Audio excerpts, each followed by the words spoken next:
Perfecto. Entonces, ahora vamos a continuar con Mateo 11, ¿cierto? Ya, entonces la anterior semana habíamos terminado el capítulo 10 con esto de Marta y María, ¿se acuerdan ustedes? De que Marta tenía la mente fragmentada, que no estaba enfocada básicamente en lo que tenía que estar enfocada, y dejamos comenzado ya el tema del Padre Nuestro, ¿no es cierto? Que más o menos va como el texto que tenemos aquí en pantalla, si me permiten darle un poquito más grande para que podamos ver todos. Y digamos, esta primera parte de aquí de Mateo 11, si se quiere, en realidad es, o el Padre Nuestro, según Lucas, es la primera parte, como les había dicho la anterior semana, de tres episodios o tres bloques seguidos que tiene Lucas respecto de la oración. Incluso hay quienes sugieren que uno de los temas favoritos de Lucas es la oración, ¿ya? En todo caso, aquí vamos a ver lo siguiente. Entonces, en términos generales. El primer episodio es desde el versículo 1 al 4, que es básicamente el Padre Nuestro. Luego, del 5 al 8 es del famoso amigo que viene a la medianoche, ¿no es cierto? Y luego es la famosa regla de oro que le llaman, ¿no? El pedir y se os dará, ¿no es cierto? Vale, básicamente es eso. Son tres episodios que si los vemos, digamos que normalmente se suele analizar de manera separada, ¿no? Entonces ha habido, y ya les digo, basta con hacer memoria de eh, de cuántas enseñanzas, de cuántas prédicas habremos escuchado sobre el Padre Nuestro, cuántos habremos escuchado sobre el amigo que viene a la medianoche y cuántos no habremos escuchado sobre el pedir y se os dará, ¿no es cierto? Muchas veces. Y lo que ahora, que más bien quería presentarles es un panorama completo o más amplio, digamos, de estos tres pasajes que están unidos en Lucas, ¿de acuerdo? Porque es cierto que se puede aprender mucho si lo vemos de manera individualizada cada uno de estos bloques, como cualquier parte de la Biblia, pero siempre tiene un sabor diferente cuando lo analizamos así en completo, digamos, así un marco más grande, especialmente cuando se analiza o es analizado, estudiado por personas como, gracias a Dios, nosotros, que tenemos ya un antecedente de esto, ¿no es cierto? Entonces, vamos bien, de manera rápida, ¿no es cierto? Porque esto ya lo vimos la anterior semana, solamente para recordar. El Padre Nuestro, según Lucas, difiere de la versión de Mateo en varias razones. La una, porque el Padre Nuestro en Mateo está dado a partir o en el intermedio del Sermón del Monte, ¿cierto? Y después de de las enseñanzas del Sermón del Monte. En cambio, en Lucas está hecho, está dado después digamos, aparece en un momento en donde Jesús está orando y alguien le pregunta que le pide que les enseñe también a orar, ¿no es cierto? Entonces son dos contextos diferentes. Luego, también se diferencia por el contenido, porque Mateo tiene, como habíamos dicho, tiene siete, por así decirlo, frases, ¿ya? Divididas en tres bloques dirigidos hacia Dios y cuatro deseos, como suelen decir algunos, ¿no? O cuatro peticiones.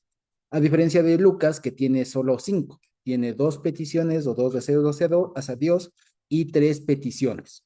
¿De acuerdo? Eso básicamente. Ahora, y luego lo que veíamos también la anterior semana es que posiblemente, o más seguramente, el Padre Nuestro fue una oración seguramente corta que hizo el Señor Jesús o que enseñó el Señor Jesús y que tiene su trasfondo judío, por no decir hebreo semítico, ¿ya? Es decir, no fue escrito en griego, ¿ya? Y siempre el trabajo, digamos, o la inquietud que ha habido es cómo sonaría en el idioma original, ¿ya? Y eso es un problemón, primero, ¿ya? Eso es un problemón porque no se, hay muchas propuestas de retrotraducción, ¿ya? O sea, porque nosotros normalmente estamos acostumbrados a traducir del hebreo, por ejemplo, al español, digamos, ¿no? O de un idioma al español, pero es diferente cuando lo que nos ha venido es la traducción.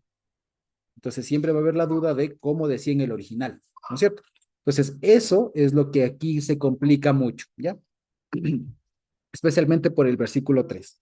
Entonces, si nosotros lo leemos aquí, dice así, aconteció que estaba Jesús orando en un lugar, aconteció que Jesús estaba orando en un lugar, y cuando terminó, uno de sus discípulos, alguien que no se sabe, ahí escojan ustedes el que más les guste un discípulo, ¿ya? Aquí es anónimo, le dijo, Señor, enséñanos a orar como también Juan enseñó a sus discípulos, y les dijo, cuando oren, digan, ¿de acuerdo? Entonces, a ver, primero, Aquí vale la pena poner el énfasis en el tema de la oración, ¿de acuerdo? Es decir, comenzando por qué es la oración. Y vale la pena decirlo y recalcar lo siguiente. Del lado cristiano, mayormente se ha entendido que la oración es sinónimo de petición o de plegaria, ¿no es cierto? O sea, yo oro y si yo le digo, hermana Goita, ore por los alimentos, se entiende que debe hacer una petición a Dios de que los bendiga. Si yo digo por ejemplo, hermana Dianita, ore por este hermano que está enfermo, ¿qué se entiende? Le estamos pidiendo que pida al Señor que lo sane, etcétera. Si yo digo, no sé, en un matrimonio, el pastor que lo está casando, quien le esté casando, ore por los novios, ¿qué significa? Que tiene que hacer una petición a Dios para que les bendiga. Entonces, en general, en el ámbito cristiano, oración significa básicamente pedido, petición, ¿no es cierto? O sea, ore por algo es pida, ¿no es cierto? Pregunte, requiera algo, ¿no es cierto? Y eso viene mayormente de un sentido de la palabra o de lo que significa o de lo que es la oración, ¿de acuerdo? Y ciertamente una oración bíblica es un pedido. O sea, eso no hay cómo decir que no, ¿de acuerdo? Es un pedido, sea un pedido de perdón, sea un pedido de lo que sea, pero siempre va a tener una cuestión de petición. ¿Por qué? Porque la oración, como está aquí, como el Señor nos enseñó a orar, vamos a ver que está hecha o está configurada en sentido autoritativo, ¿ya? Es decir, esta oración en específico, está hecha de un hijo, si se quiere, a su Dios, ¿ya? De un inferior a un superior, ¿de acuerdo? Entonces, esta oración, este tipo de oración, este conjunto de frases, digamos, están hechas con una intención de poner el énfasis de cómo funciona en general esto que llamamos oración, ¿de acuerdo? Entonces, lo primero, digamos, es que sí es un pedido, sí es un pedido, pero no es cualquier pedido, ¿ya? Si se quiere, es un tipo específico de petición la oración, porque es el medio, el canal por el cual que Dios dispuso para que nosotros nos podamos comunicar con Él. Ahora, la cuestión es cómo se hace eso, ¿de acuerdo? Porque aquí debemos partir de un presupuesto. Arriba ya nos ha dicho el Señor Jesús en lo que venimos estudiando, ¿no es cierto? Que nosotros, especialmente los discípulos, ya no son, digamos, han escuchado cosas, han escuchado maravillas que reyes y profetas habrían deseado escuchar, ¿no es cierto? Entonces, estamos en una relación, en una situación diferente, inédita, que nunca antes se había visto. Por lo tanto, es normal que en ese nuevo vínculo, en esa nueva situación, se tenga que preguntar cómo me dirijo a Dios, ¿sí? Porque básicamente eso es, digamos, la oración es cómo deben ser las circunstancias, cómo debe ser la cuestión, cómo debe ser sí, la circunstancia para yo dirigirme a Dios. ¿En qué circunstancias, en qué contexto me tengo que yo dirigir a Dios? Hagan cuenta, por ejemplo, hagan cuenta que, no sé, que un familiar nuestro ha sido nuestro familiar toda la vida, ¿ya? Ha sido nuestro familiar toda la vida, pero de un día a otro llega a ser una autoridad pública, por ejemplo. O llega a ser, pongan ustedes un alcalde, ¿ya? Toda la familia, le podemos seguir diciendo Juanito, ¿ya? Pero siempre quedará la duda de, ¿y ahora cómo me dirijo? Porque ya no es simplemente el Juan de toda la vida, ¿no? Si ahora tiene un cargo, tiene una autoridad, es otra la relación que se establece. Por lo tanto, en esa nueva relación, ¿cómo me dirijo? ¿Cómo me manejo? Esa es la duda que está detrás. Y es cierta, porque imagínense ustedes, y aquí hay que siempre ver el antecedente, ¿no? ¿Cómo se dirigía el pueblo a Dios? ¿Cuál era cuánta confianza había, quiero decir? ¿Por qué? Porque, por ejemplo, si ustedes se dan cuenta cómo oramos nosotros hoy, a cómo oraban o cómo se comunicaban con Dios los profetas o los patriarcas, no nos comunicamos en el mismo tono, ¿sí o no? ¿Se han dado cuenta? O sea, si ustedes ven cómo oraba Abraham, no oraba como nosotros, o sea, no tenía, digamos, la confianza, si se quiere, o no estaba en las mismas casi condiciones que nosotros hoy. ¿sí o no? David, incluso cuando él pedía perdón y todo, cuando se jalaba las cuadras y todo, no tenía esa comunión, digamos, ese vínculo que hoy tenemos nosotros, porque la situación era un poquito distinta, ¿ya? Era algo diferente había, ¿no es cierto? Lo que está diciendo ahora es que, o lo que vemos ahora es que antes sí había una relación diferente. Y esto tiene que ver mucho con el Padre Nuestro. El Padre Nuestro finalmente viene siendo más que una oración, algo que se deba repetir, un rezo, si se quiere, ¿no? Es algo que nos abre los ojos de en qué situación estamos hoy nosotros, ¿de acuerdo? De cómo nosotros nos podemos dirigir a Dios por lo siguiente. Las cosas que se van a decir aquí en el Padre Nuestro tienen que ver mucho con cómo, o digamos, con el nivel de conocimiento que se tiene de Dios. ¿De acuerdo? Y esto lo vamos a ver en lo siguiente. ¿Se acuerdan ustedes que hace unos 15 días, ¿no? O un poco más tal vez, ¿se acuerdan que veíamos de este episodio en Reyes de este rey, ¿no es cierto?, de Judá, de Israel, Acab, si no estoy mal, se juntó con Josafat, ¿se acuerdan ustedes? O el hijo, creo que era, que se juntó con Josafat para ir a pelear y pidieron que venga un profeta de Dios y tal. ¿Se acuerdan ustedes? Y se acuerdan que el profeta Micaías vino y le dijo al rey que en realidad Dios había mandado un espíritu de mentira. ¿Se acuerdan ustedes? Y que hablamos en ese contexto, y que en ese contexto hablamos de que esa era la forma de cómo ellos podían explicar la situación en la que estaba el rey. Bueno, eso vale traerlo bastante a colación por lo siguiente. Y esto es lo que está de fondo, más allá de lo que dice, es lo siguiente. Las palabras, las frases, los términos que se utilizan son de acuerdo al nivel de conocimiento de Dios que tenían las personas en ese momento. ¿Ya? Hoy nosotros usamos unas palabras, unos términos, incluso conceptos, mucho más sencillos, a veces un poco bastante diferentes incluso de lo que dice la misma Biblia, por el nivel de conocimiento, experiencia, digamos, vínculo, relación que hemos tenido con Dios. Algo que en su época Moisés nunca diría, ¿ya? O sea, por ejemplo, Moisés nunca pensó en venga tu reino, por ejemplo, ¿ya?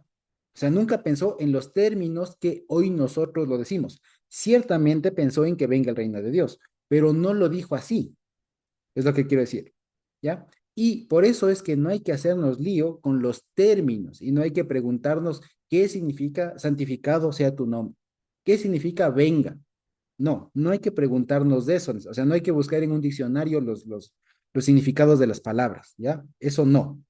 Lo que hay que preguntarse es, ¿qué quisieron decir? O sea, ¿qué estaban pensando? ¿Qué podía haber estado pensando el Señor cuando dijo que se diga esto? O sea, ¿a dónde apunta? ¿Qué es lo que quiere decir? ¿De acuerdo? Entonces, lo primero, el Señor Jesús dice, cuando oren, digan Padre. ¿De acuerdo?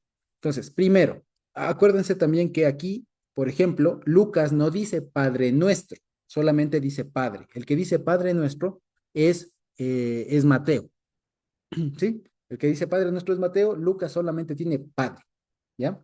Ahora, este Padre, fíjense ustedes, no hay que preguntarse qué significa Padre, es lo que quiero decir. O sea, si uno se comienza preguntando aquí qué significa Padre y voy al diccionario, ya fracasé.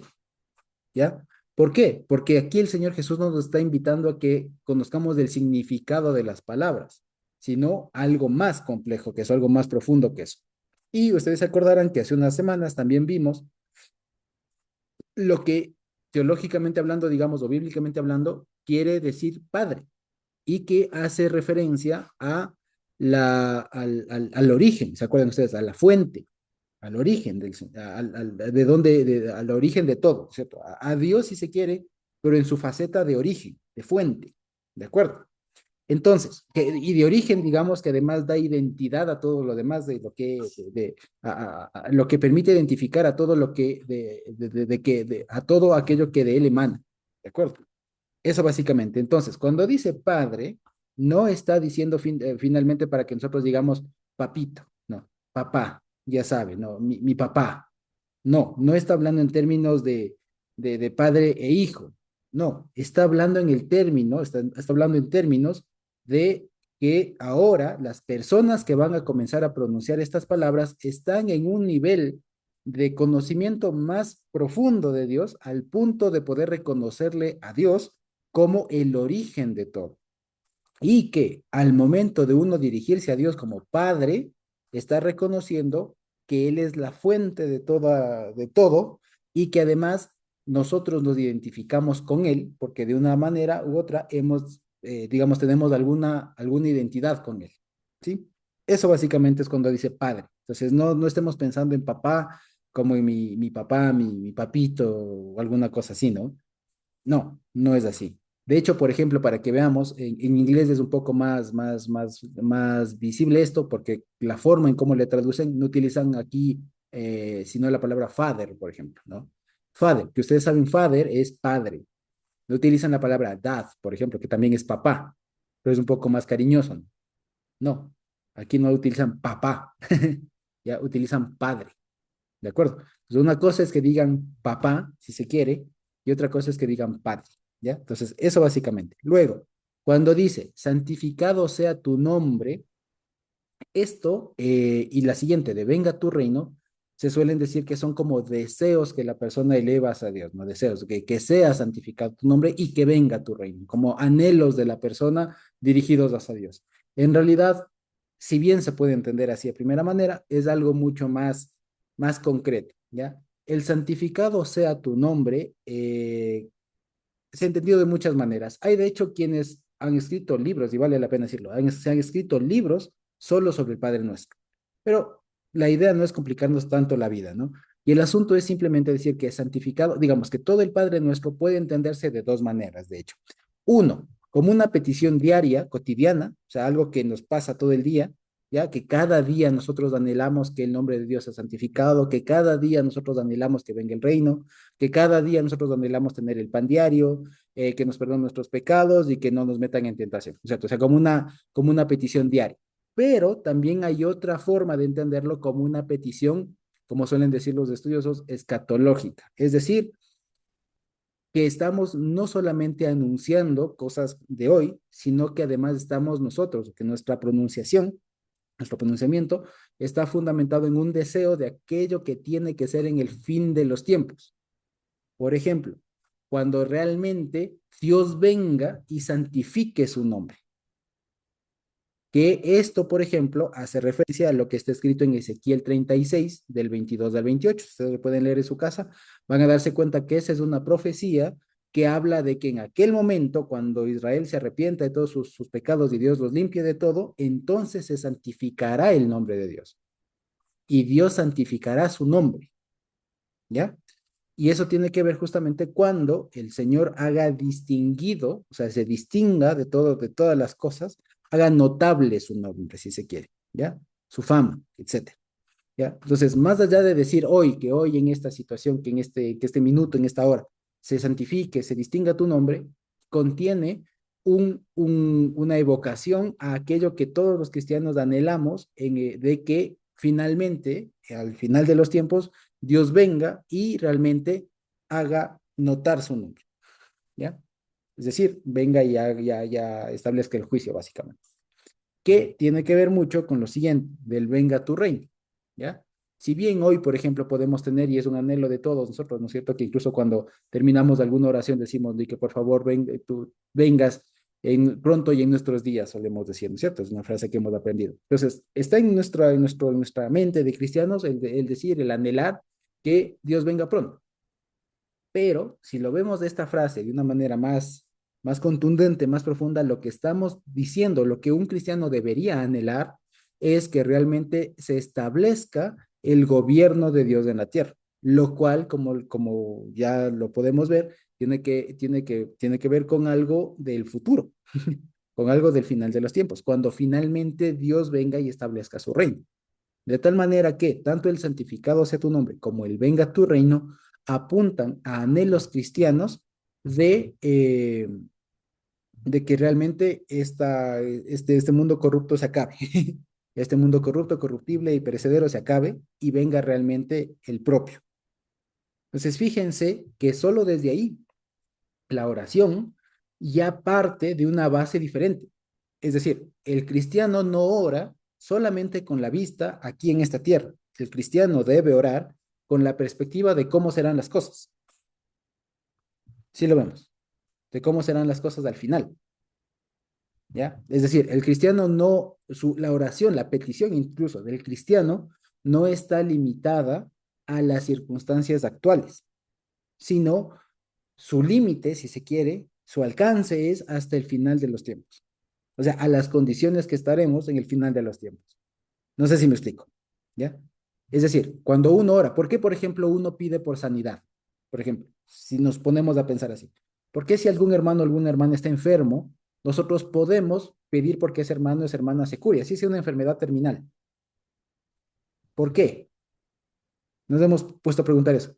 ¿Por qué? Porque si es que alguien está recontra endeudado, recontra enfermo, en la peor situación posible, ¿por qué nosotros podemos pedir, ya?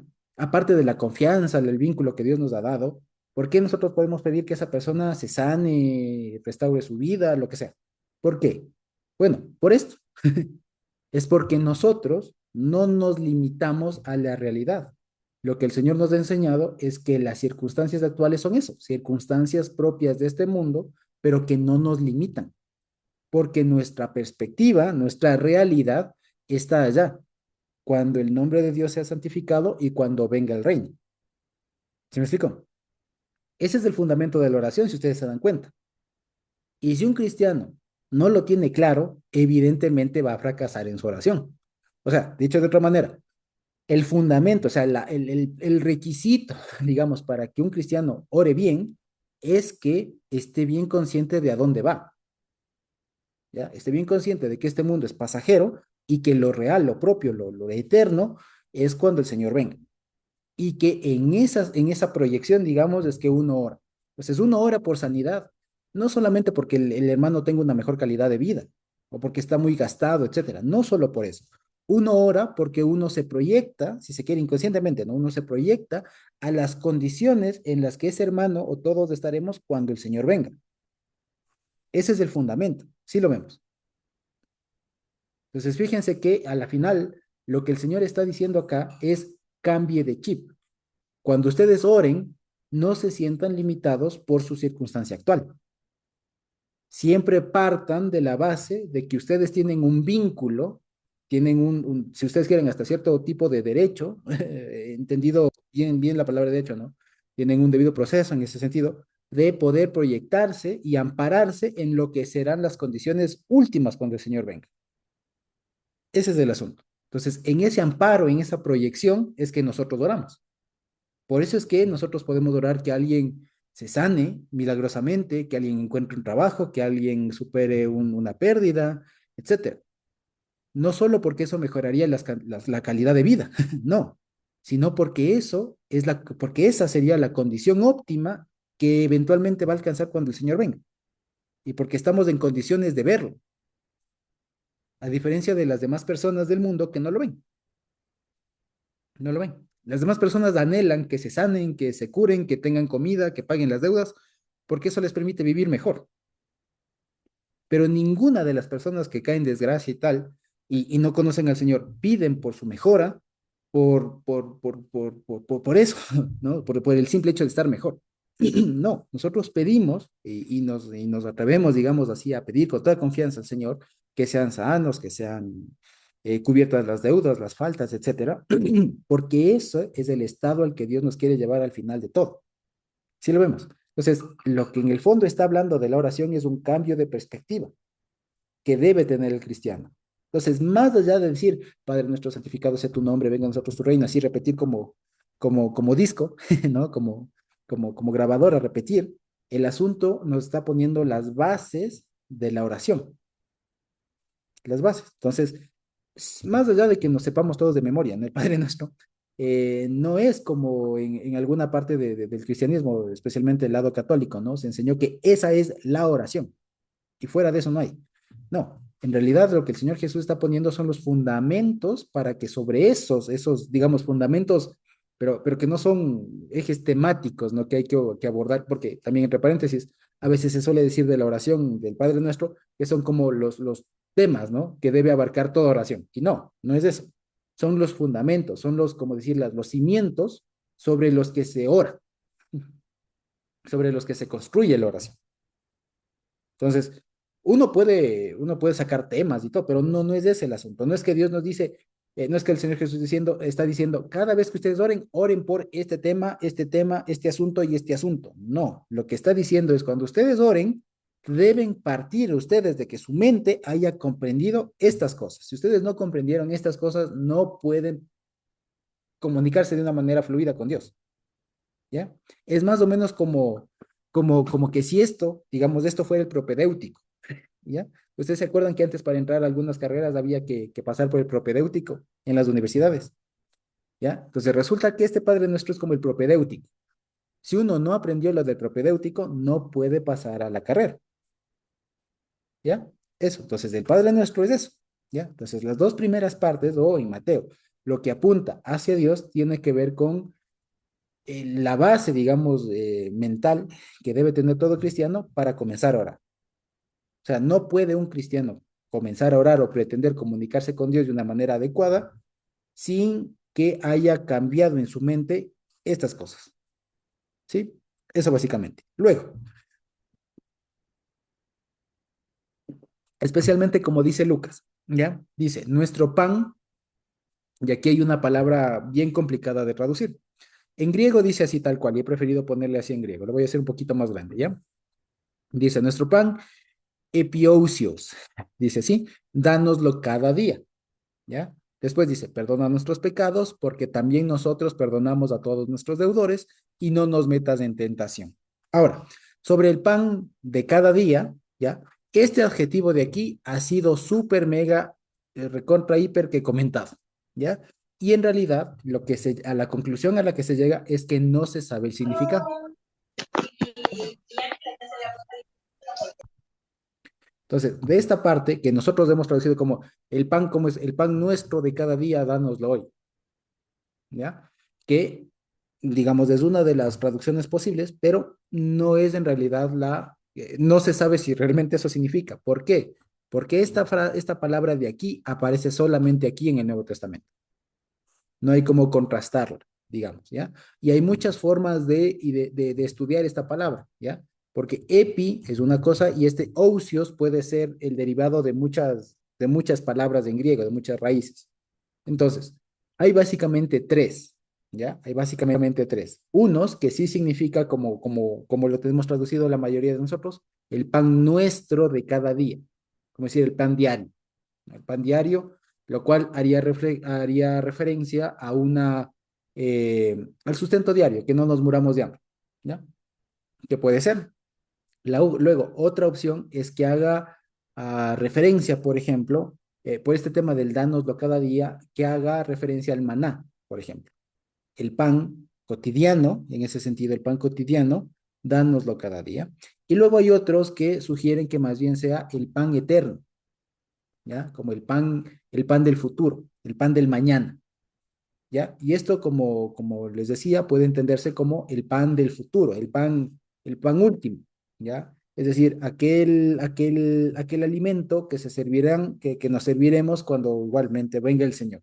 Hay esas tres opciones. Ahora, yo personalmente no me animo a ninguna de ellas, digamos, porque en realidad es muy complicado sostener alguno de esos. Lo que sí es cierto es que esto tiene que ver con unas cuestiones bastante terrenas, ¿ya? Porque fíjense, a diferencia de lo anterior que apunta al futuro, que apunta al cielo, esto apunta aquí a la tierra.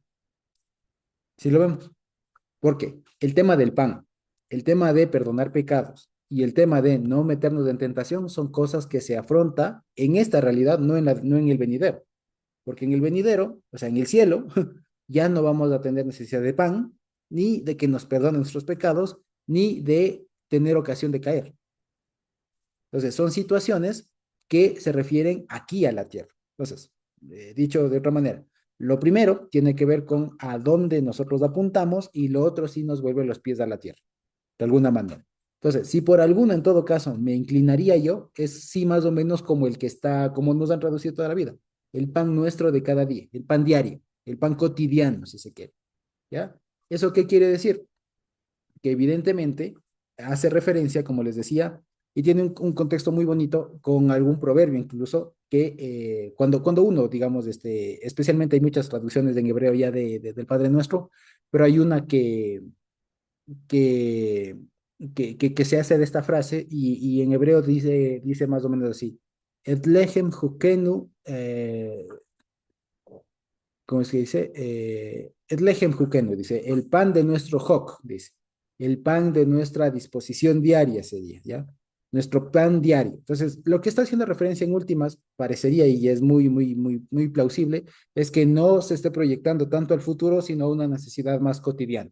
Acordémonos que esta era una oración, además, que el Señor enseñó a sus discípulos en ese momento y que el Señor les enseñaba prácticamente a vivir día a día, a no preocuparse por el futuro.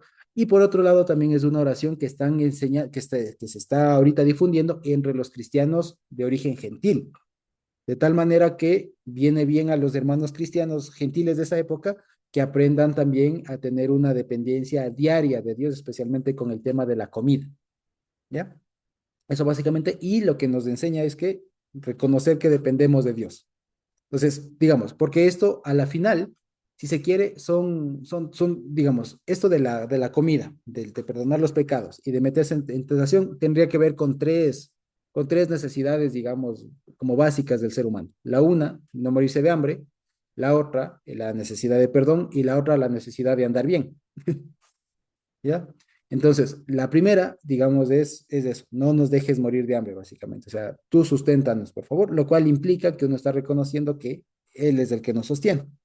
Luego, la siguiente es la más desarrollada de todas porque tiene una razón de ser. Dice, perdónanos de nuestros pecados porque también nosotros perdonamos a nuestros deudores. Y esto, y una forma muy bonita de entenderlo, que es la siguiente. Perdónanos, se suele entender, ¿no? Perdónanos nuestros pecados porque nosotros también perdonamos. Es decir, se suele entender, ¿no? Que la razón por la que Dios perdona los pecados es porque nosotros antes ya perdonamos, ¿no? Entonces, no va tanto por ahí. Es decir, de aquí no se puede concluir que una condición para que Dios me perdone es que yo haya perdonado antes. No. Lo que más bien está diciendo es que el Señor está en capacidad de perdonarnos los pecados porque nosotros hemos incorporado a nuestra práctica diaria el perdonar a los que nos deben, a los que nos han ofendido, que es diferente, si lo vemos. Entonces, no es lo mismo decir, Señor, perdóname porque yo ya le perdoné a este que me ofendió. No es lo mismo que decir, Señor, perdóname porque yo he aprendido y me has enseñado a incorporar el perdón como práctica diaria. ¿Ya? Eso tiene que ver con esto. Y lo último, que también es una cosa bien interesante, que dice, y no nos metas en tentación, ha dado también mucho que hablar por lo siguiente. El no nos metas en tentación, si yo lo pongo así, ¿ya? Parecería a primera vista que Dios es el que mete en tentación, porque si yo le pido a Dios, Dios, no me metas en tentación, significa que, o puedo dar a entender que Él es el que ocasiona la tentación.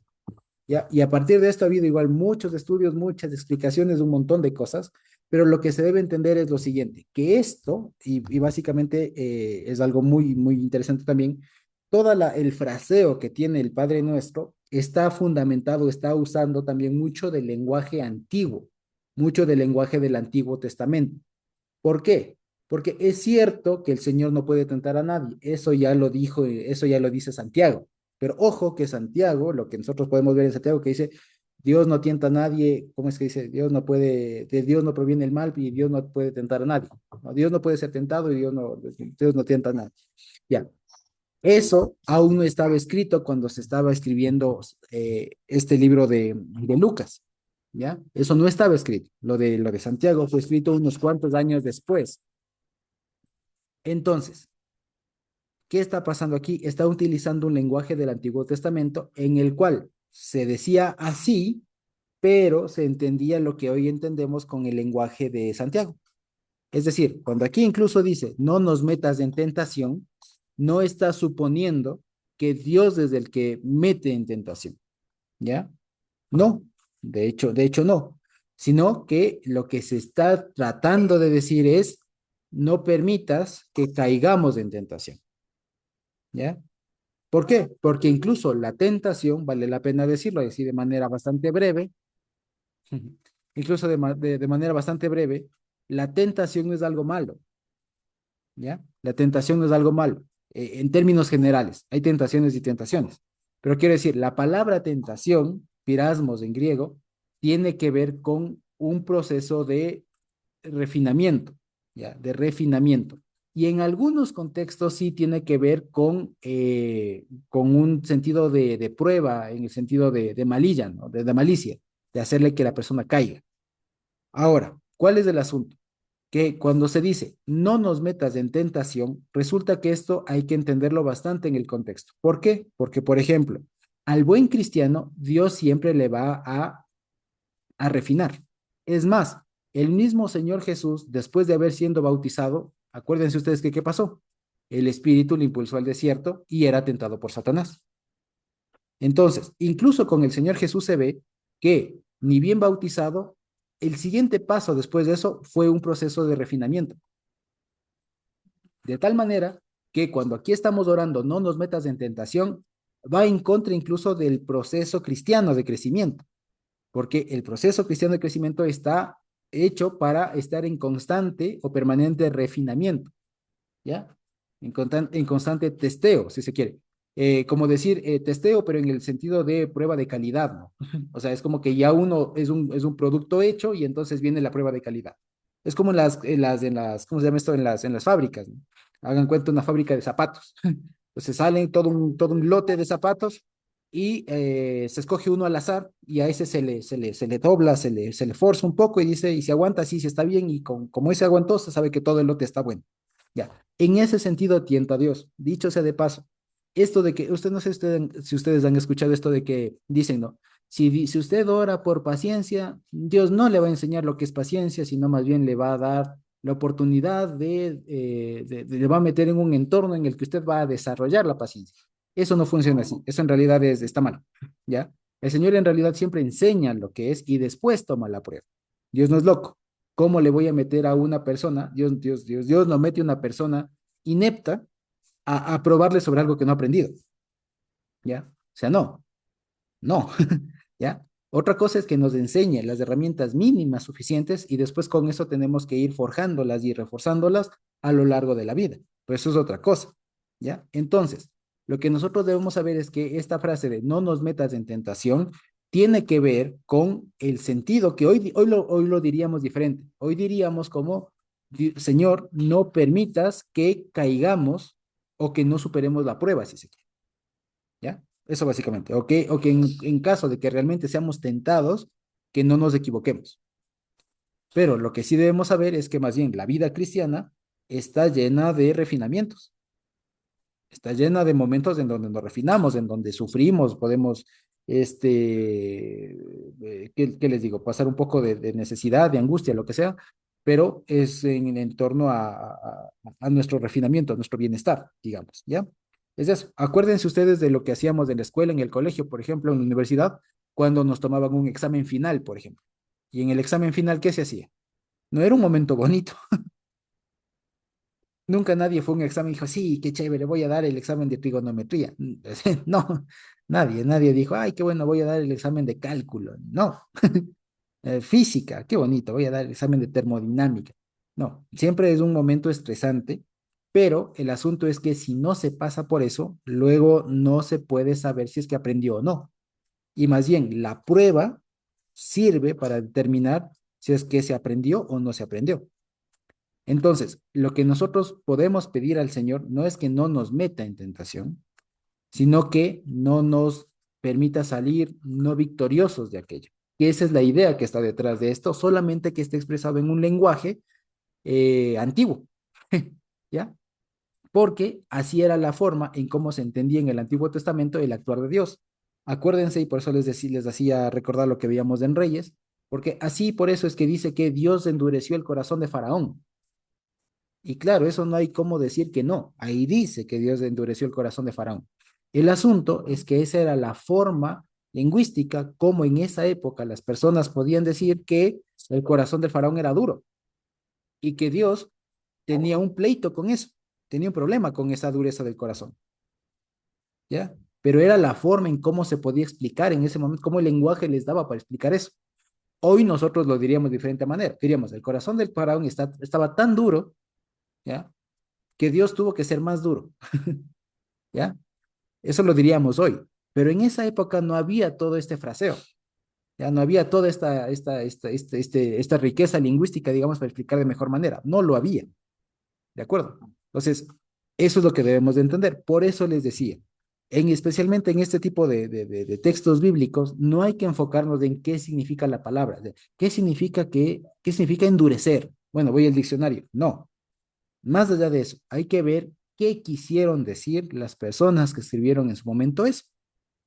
Así de sencillo, porque así nos evitamos un montón de dolores de cabeza, especialmente porque pasajes como estos, por ejemplo, están bien traducidos. Y no es que, no, es que si yo lo leo de otra manera, dice así, así dice, o sea, no hay que hacernos mucho lío, así dice. Y no es un problema de traducción, es un problema de cómo se utilizaba el lenguaje en esa época.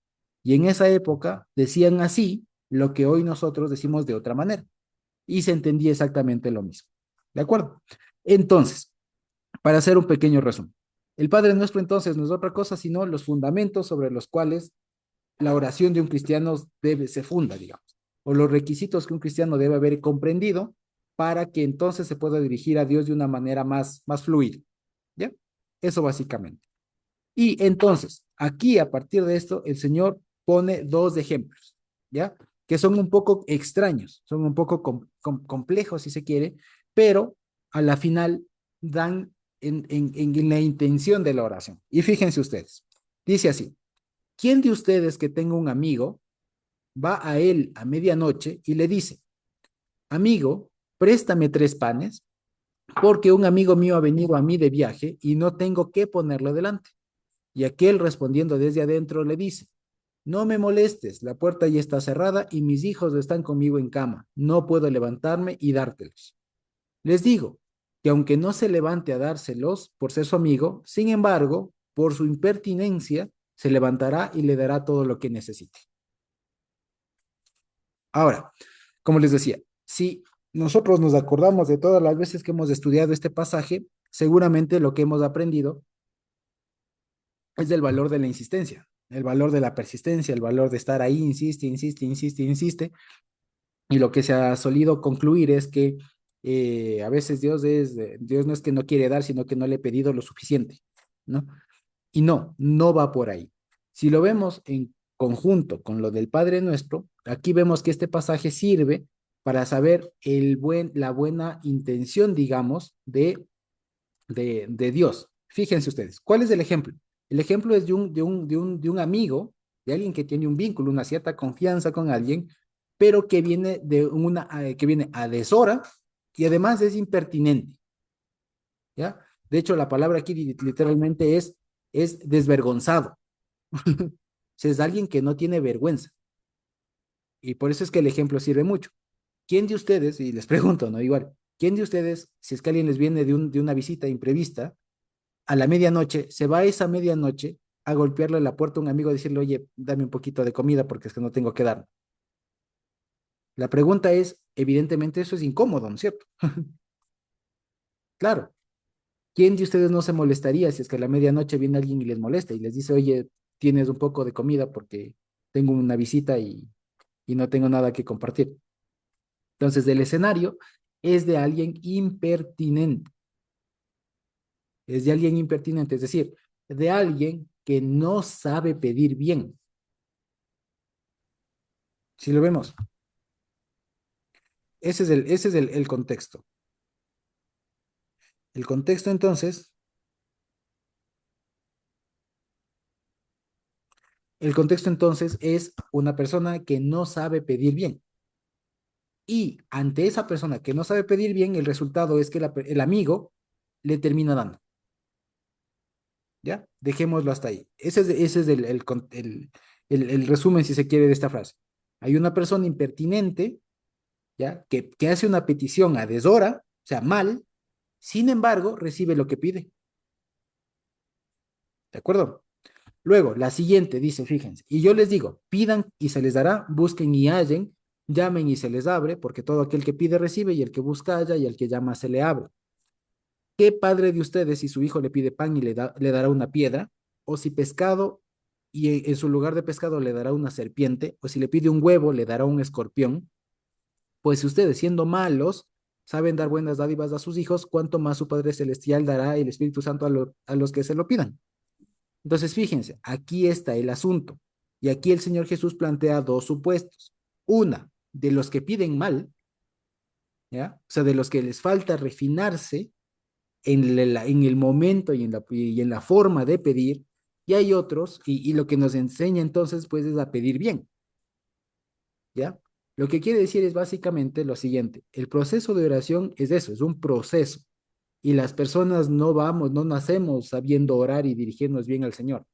Habrá un momento en donde seremos muy impertinentes y puede ser incluso que nuestras oraciones, nuestras peticiones al Señor sean impertinentes, ¿ya? Sean impertinentes, ¿ya? Sean a deshora, sean desvergonzadas, ¿ya? Pero eso se entiende, una, por el nivel de confianza que se tiene con el Señor, ¿ya?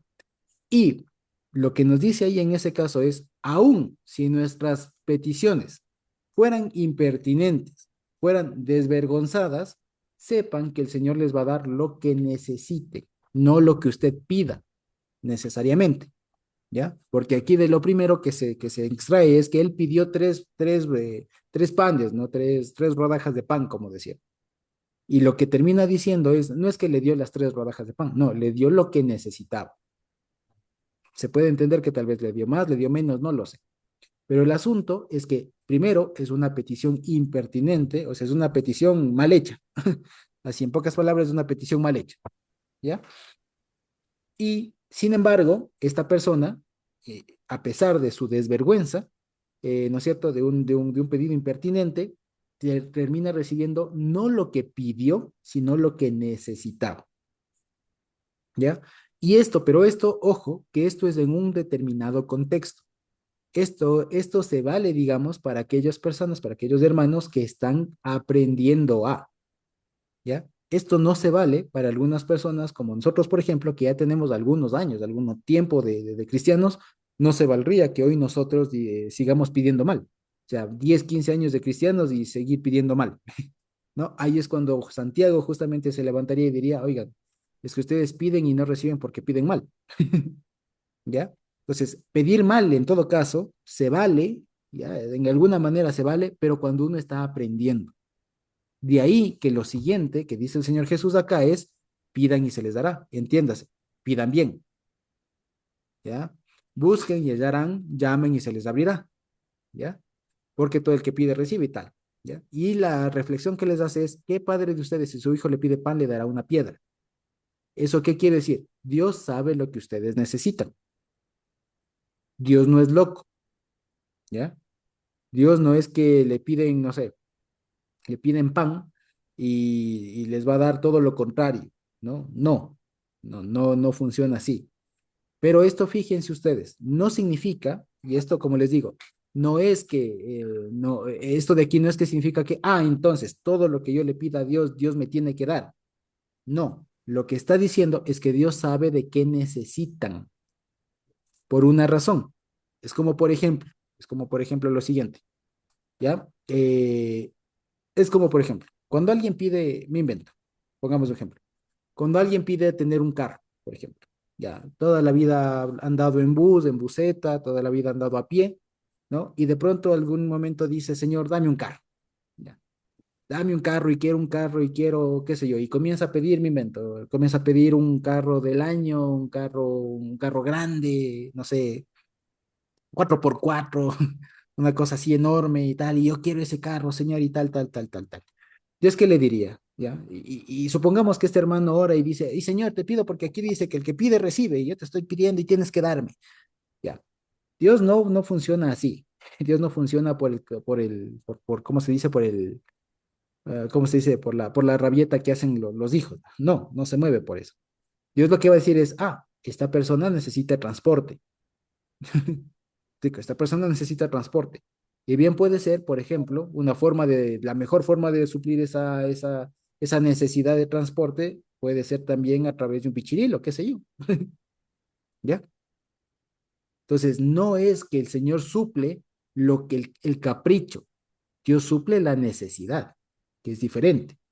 En ese sentido, si un hijo le pide pescado, nadie le va a dar una serpiente, ¿no?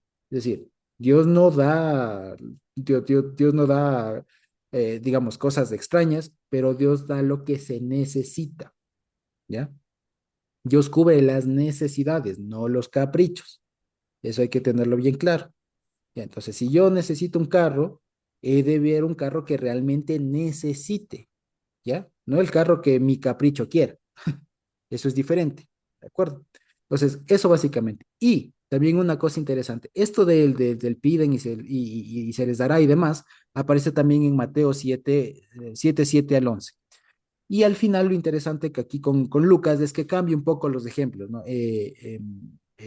Y al final, digamos, Mateo no dice que cuánto más su Padre les dará el Espíritu Santo, sino dirá cuánto más su Padre les dará cosas buenas. Entonces, esto del Espíritu Santo es una modificación que hace Lucas por justamente su énfasis en enseñar a los gentiles que están leyendo este evangelio por primera vez el poder, digamos, el beneficio de llegar a ser cristiano. Eso básicamente. Pero en general tiene que ver con eso. Entonces, haciendo todo un resumen, fíjense ustedes que viendo todos los tres episodios, se ve de una manera integral más la oración, ¿ya? Entonces, se ve los fundamentos y se ve también el proceso porque les ha dicho, enséñanos ahora. Entonces no les dice, a ver, pidan así, les doy estas estrategias, ¿no? Como a veces incluso es bastante curioso que en el ámbito cristiano, ¿no? A veces se hacen conversatorios, se hacen encuentros, ahora está hay podcast, ¿no? De cómo una oración efectiva.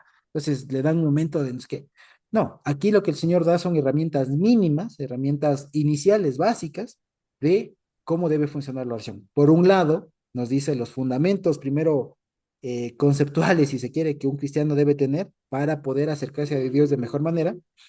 Y después nos dice que en algún momento puede que tengamos un periodo de una petición inadecuada en la que vamos a pedir cosas que nosotros querramos, pero que el Señor nos va a dar lo que necesitamos. Y después, finalmente, lo que nos termina diciendo entre líneas es que va a llegar un momento en el que vamos a pedir, vamos a aprender a pedir bien. ¿Ya? Porque hemos de llegar a darnos cuenta, a conocer que Dios es coherente con nuestras necesidades y no con nuestros caprichos, ¿ya? Y que Dios da lo que se necesita. Si uno le pide pan, puede ser que no le den, ¿no? Sino que tal vez le den, no sé, algún otro tipo de alimento. ¿Me explico? ¿Sí? Eso básicamente. Entonces, por eso era la idea. Si por ejemplo, es más o menos como los antojos en el embarazo, aprovechando eso, por ejemplo. A nosotros cuando Jessie está embarazada, aprendimos que los antojos del embarazo, por ejemplo, son una respuesta del cerebro a cuestiones que el cuerpo, que el feto necesita.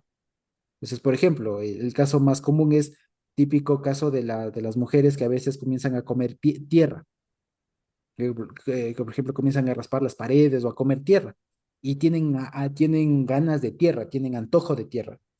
Entonces, claro, todos dicen que raros. No, lo que pasa es que esa es la forma en cómo el organismo le pide minerales, por ejemplo, ¿ya? Pero no es que pide comer tierra y démosle más tierra, entonces te voy a comprar una libra de arena, no.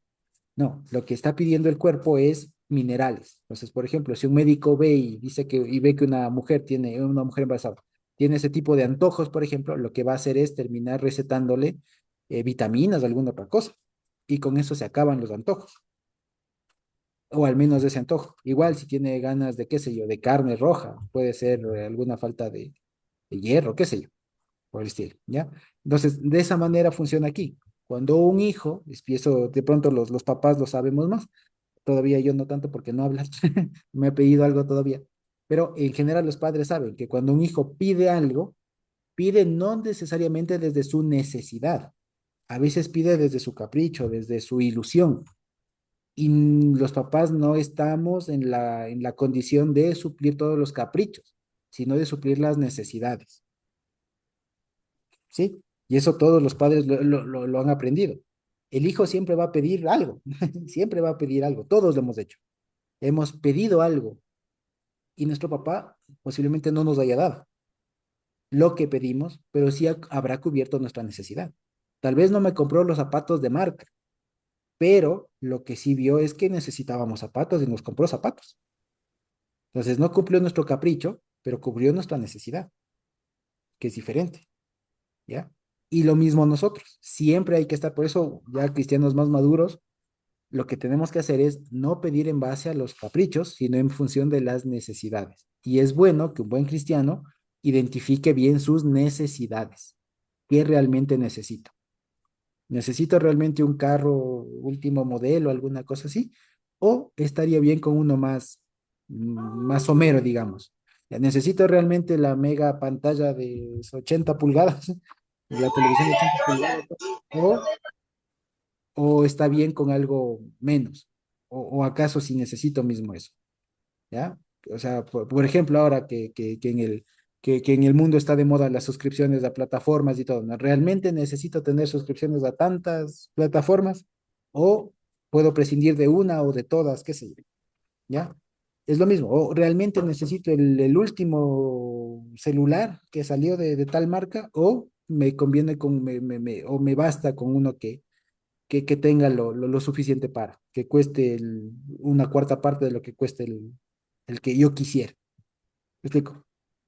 Todo tiene que ver con eso, saber qué es lo que uno necesita. Y eso es una buena parte de la oración. Además, digamos, la oración finalmente en esto parte, si ustedes se dan cuenta, de un ejercicio que siempre les he dicho, que es reflexivo. Uno nunca comienza a orar, y esto ya para terminar, ¿no? Uno no puede orar si antes no ha reflexionado un poco. ¿Ya? Uno no puede orar si no ha reflexionado, si no ha preparado algo de manera previa, ¿ya? Es como decir, si a mí me piden, por ejemplo, que ore por un hermano que está enfermo o una hermana que está enferma en alguna necesidad, yo simplemente no voy a decir, ah, sí, y oremos por este hermano y Señor, te pedimos por la hermana fulanita que la sanes. No, antes de eso decir, bueno, ¿qué tiene? ¿Cuánto tiempo ha estado con la dolencia? ¿Qué ha hecho, qué no ha hecho? Y entonces sí se puede orar con más conocimiento de causa. ¿Me explico? Pero, por ejemplo, por eso es que a veces llama la atención cuando algunos hermanos, por ejemplo, especialmente programas radiales de antaño, hay muy pocos ahora todavía, pero ¿se acuerdan cuando antes en la radio decían, y estamos en momento de oración, si usted tiene su pedido, mándenos por teléfono, mándenos por un mensaje y nosotros oramos? Entonces, claro, mandaban, te pido por mi hija por sanidad. Entonces, la persona que estaba orando ahí en la radio era, y pedimos por Marujita que se sane, Señor. Tú sabes su condición, tú sabes mejor que todos cómo está. Sánala, Señor, por favor. Y también por Rodriguito, que encuentre trabajo.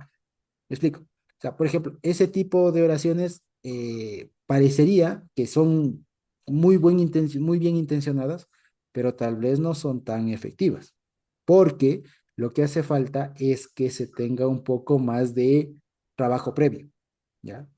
Que tenga un poco más de trabajo previo, ¿sí? Eso. Y también un dato interesante que aprendí en esta semana.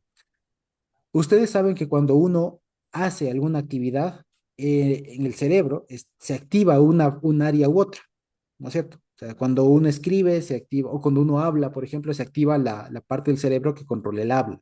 Cuando uno escribe, cuando uno dibuja, se activa la parte de justamente las partes motrices, las partes de la imaginación, etcétera, qué sé yo.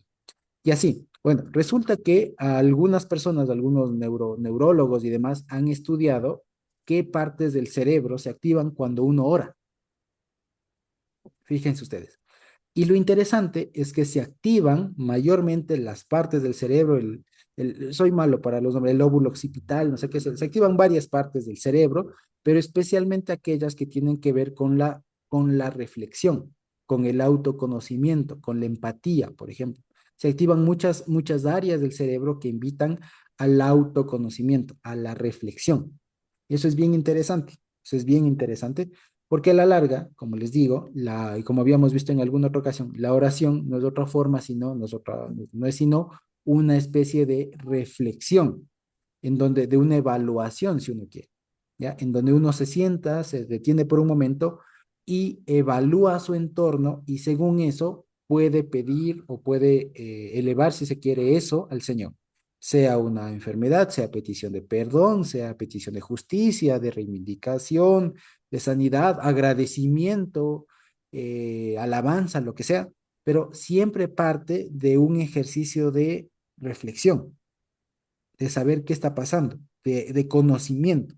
¿Ya? O sea, uno nunca ora porque sí, se siempre ora por algo.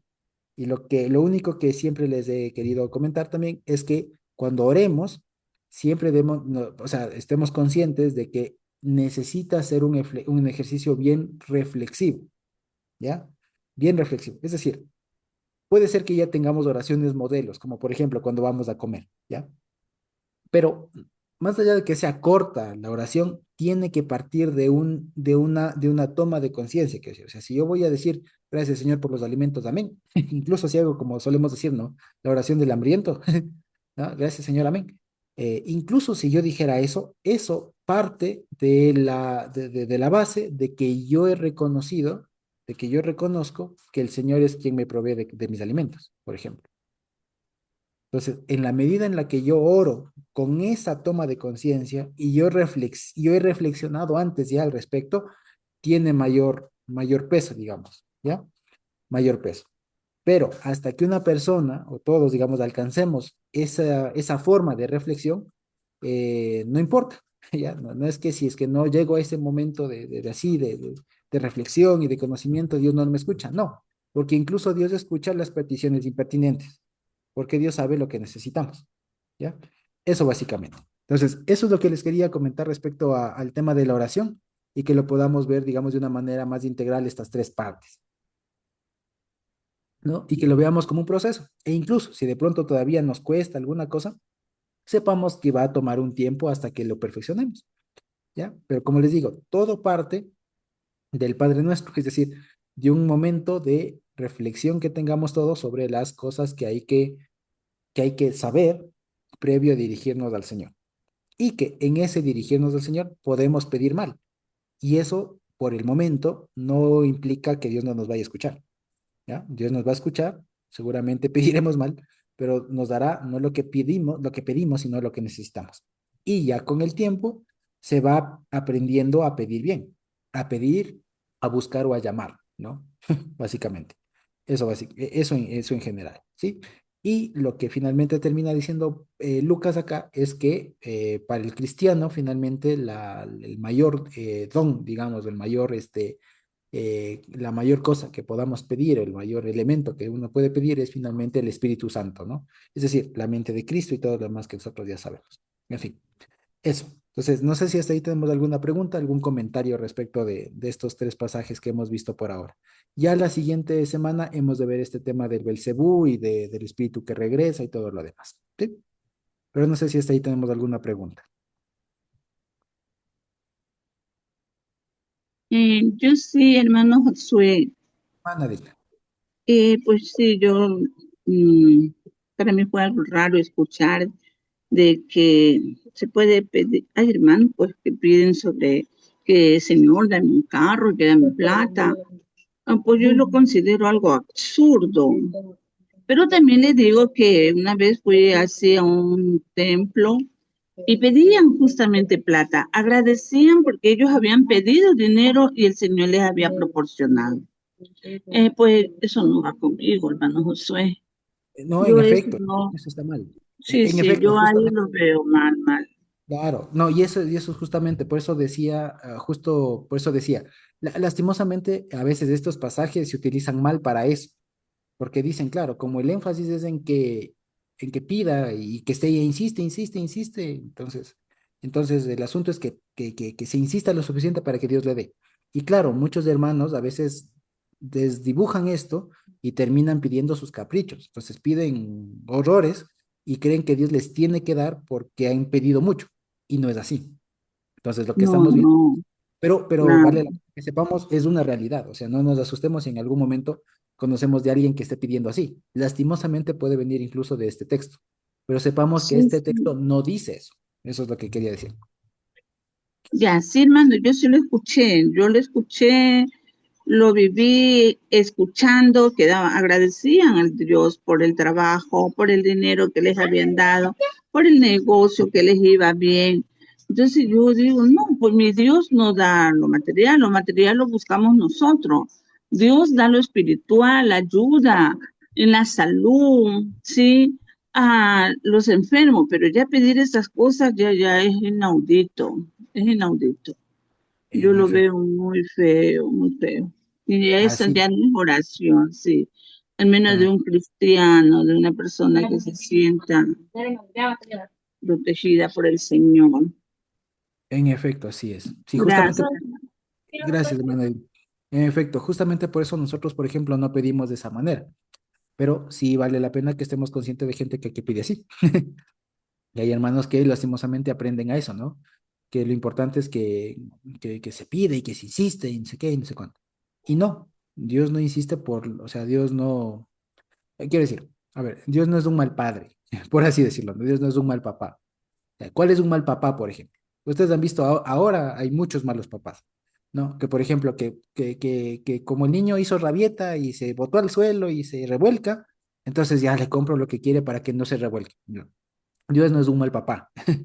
Ya, eso es un mal papá. El que para que calme el capricho, ya le doy lo que pida. No, eso no está enseñando acá. Eso no. Lo que está diciendo es, bueno, si es que pide a alguien mal, ya, Dios es lo suficiente, es racional para darlo, para cubrir la necesidad, no el capricho, ¿ya? Y es más, cuando alguien pide mal, seguramente la primera respuesta va a ser no. Pero si la persona está ahí y digamos de necio, si se quiere en todo caso, pues lo que Dios va a decir es, ok, esta persona no ha aprendido todavía a pedir bien. En todo caso, se le dará lo que necesite, pero no lo que está pidiendo, ¿ya? Eso básicamente. El ejemplo es básicamente de un niño que todavía no ha aprendido a gestionar muy bien sus emociones y no sabe afrontar el rechazo, no sabe cómo pedir, ¿ya? O como por ejemplo algunos niños que lastimosamente aprenden a pedir las cosas solo con el llanto. Entonces, si no llora, no le dan. O llora para que le den, ¿ya? O aquellos niños que aprenden a adular para que les den. Entonces le tratan, papito, lindo, hermoso, precioso, ay, ¿qué quiere, mijita? ¿No? Por ejemplo, ya, eso no, ya, eso es un mal padre. Entonces Dios no se mueve ni por los halagos, ni por la impertinencia, no. Dios se mueve por lo que necesites, por lo que uno necesite. Uno puede estarse revolcando, uno puede estar haciendo las maromas que sea, que Dios eso ni le va ni le viene, digamos, ya no es que le suma ni le quita, ¿no? Lo que Dios ve es realmente la necesidad, lo que realmente se necesita. ¿Ya? Es como, por ejemplo, yo siempre les cuento esta anécdota, ¿ya? Ustedes saben dónde trabajo con un juez, y en alguna ocasión hubo un grupo que estaba ahí protestando afuera, y era bien fuerte, porque incluso llegaban a lesionarse, se cosían los labios, y era un efecto, un escenario muy impactante. Y claro, nosotros le dijimos al juez, oiga, sabe que por este caso afuera se están haciendo esto. Y la respuesta que él nos dio nos dejó a todos impávidos, pero nos hizo pensar. Y nos dijo, eso a mí no me persuade. Dijo así, eso a mí no me persuade. O sea, que la gente se la cere afuera, eso a mí no me persuade a nada. Porque lo que dijo él, no, lo que dije, lo que a mí me persuade, lo que me puede persuadir son los argumentos que den en la demanda, que lo que hay en el caso. Pero que afuera se estén desangrando no me hace mover a mí ni un centímetro, porque eso no es un argumento jurídico, en nuestro caso. Entonces, algo así también dije, claro, es que es obvio, y es que eso es lo más racional que hacer. Entonces, como les digo, un buen papá, por ejemplo, si es que el niño se está revolcando, se está haciendo una rabieta, no le va a decir, ay, ya, mijito, a ver qué quiere, qué quiere, qué quiere. O sea, si es que yo le complazco la rabieta, fracasé, ¿cierto? Fracasé como padre, y todos los que son padres de abuelos lo saben, ¿cierto? Si es que yo le complazco una rabieta o le complazco todas las rabietas a mi hijo, lo estoy malcriando. En cambio, puedo ver en cambio, si es que mi hijo todavía no aprende a gestionar sus emociones, no aprende a pedir bien, no aprende a vivir todavía, es cierto que me va a pedir cosas que pueden ser muy alocadas, pero detrás de eso puede que haya una necesidad y esa necesidad habrá que cubrir, pero eso es diferente, ¿sí? Eso nada más. Entonces, como para que veamos cómo es que funciona por un lado, cómo debe funcionar por un lado, nuestra preparación. antes de orar y también cómo Dios percibe la oración nuestra, ¿ya? Eso básicamente. Y si en algún momento nosotros vemos que alguien está con alguna oración desenfocada, vale que le podamos, con el tino necesario, reorientar a que pida bien, ¿ya? E incluso, por ejemplo, como les digo, se debería, y por qué no, digamos, no les dejo ahí como propuesta, que cuando alguien pida, ¿ya? Y sea algo que se pueda compartir, digamos, pida consejo, pida consejo cómo debo orar, cómo puedo pedir mejor. Debo pedir mejor así, debo pedir mejor asado, porque a veces, como les digo, también hay una cosa que cristianamente se ha desdibujado de la oración. Se piensa ahora que como le tengo a Dios a la mano, o sea, le tengo ahí a la mano a Dios, entonces no hace falta que pida un consejo a alguien. Y eso está mal. A veces, ¿ya? Tranquilamente se puede pedir un buen consejo a alguien que sepa, ¿ya? Y se tiene una respuesta correcta y adecuada, antes que estar ahí madrugando, llorando y clamando y todo lo demás, que no va a venir la respuesta y no es que va a venir Dios y dice, sí, coge este trabajo. No, a veces es mejor apoyarse en alguien que sepa, me explico, en alguien que tenga experiencia, y cuánto más si es un hermano. ¿Ya? Entonces, por eso les digo, a veces incluso este pasaje, estos pasajes de acá, mal entendidos desdibujan todo, porque incluso, como les digo, puede llegar al absurdo de pensar que como todo tengo directamente con Dios, entonces me olvido de pedir un consejo, me olvido de decir, hermano, vea, estoy en esta situación, ¿qué me aconseja hacer? O por último, ¿cómo puedo orar mejor? ¿No? Entonces, no nos olvidemos que también estamos en una comunidad, en una colectividad en donde no somos los primeros quienes pasamos por una determinada necesidad. También esa es otra cosa.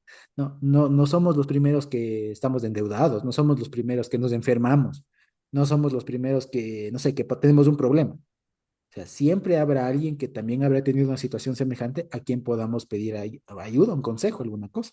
Y eso también se vale, ¿ya? ¿Y quién más? Más bien orar juntos y todo, ¿ya? De eso también sirve la oración. Como les digo, esto a la final se tiene que ver también como una práctica colectiva, no individual. ¿Ya?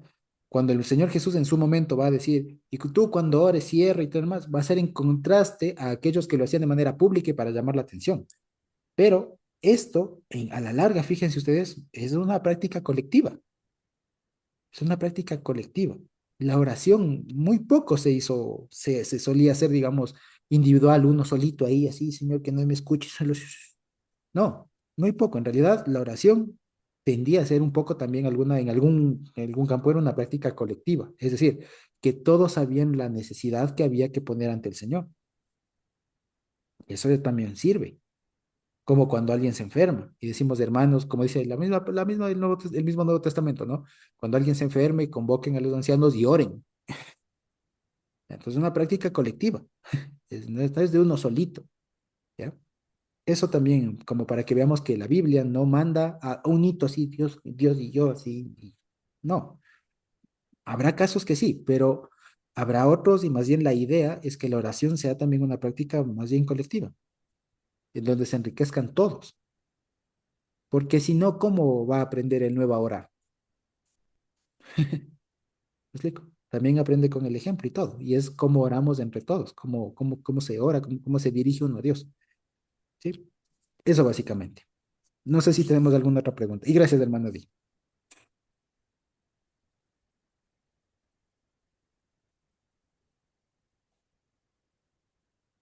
¿No? ¿Alguna otra pregunta, comentario?